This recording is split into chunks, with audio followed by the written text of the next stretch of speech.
friendly reminder that you already have neutral palettes with sparkly metallics. One of the most quintessential pinky neutral metallic palettes would be the Patrick Ta Major Dimension 2. And of course we start with these really light colored pinky toned metallics and end with the two cream eyeshadow bases that are included in this palette. The metallics in here are super sparkly, super foiled appearing on the lids, and very duochrome in some cases. Another great option is the Lorac Fairy Tale Forest Pro palette. Fairy Tale Forest has some very beautiful complementary mattes and some gorgeous metallics. You even get a bonus pop of green, but these two sparkly champagne shades up here have a beautiful topper quality that just is unmatched in other formulas. And of course we can't forget, Auntie Pat comes in clutch with these little mini 5 pans. This palette of course has very beautiful multi-dimensional sparkles in all of the metallics. If you're willing to combine two palettes together, these two make an excellent set of neutrals. Light on the bottom and deep on the top, these two have very beautiful multi-dimensional sparkles and very complementary mattes. Revolution Pro duped out some of the old Pat McGrath palettes, and this one definitely fits the bill. You could make the case that this one feels more like Natasha Denona Retro than it does the new I Need a Nude palette, but it is still undoubtedly and inarguably a gorgeous palette with beautiful mattes. And you know ColourPop will always have about 1,500 palettes for you to choose from. These were two that I picked out. By the Rosé definitely has that rosy undertone to the neutrals, and the shimmers in here are really beautiful.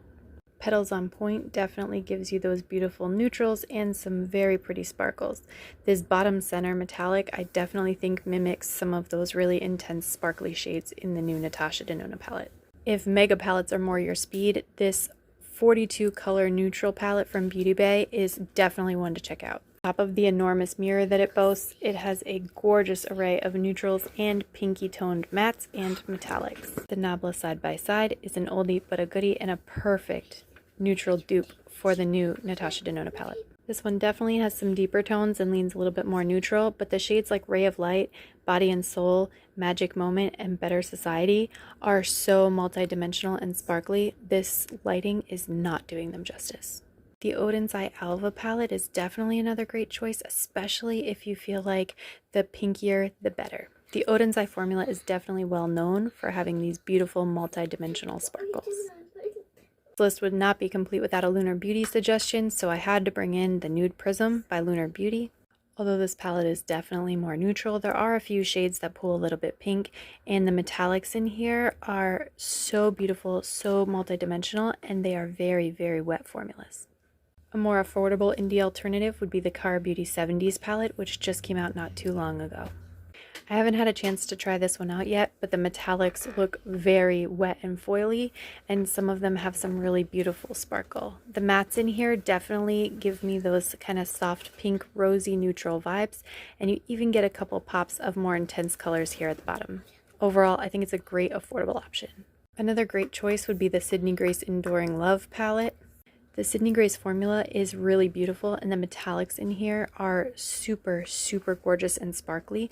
What I like about this one in particular is that it's very cool toned, which works well on my skin undertone. This particular formula is also really nice if you have more mature lids. For all of our Australian beauties out here, Glaminatrix Cosmetics is an indie brand that has a beautiful multi-dimensional metallic formula. In here you can definitely see some of these shades have really beautiful dimension and like a wet finish, which is really nice. There are some pops of olive in here, which is atypical for the new Natasha Denona, but I think the rest of the mattes in here definitely fit the bill.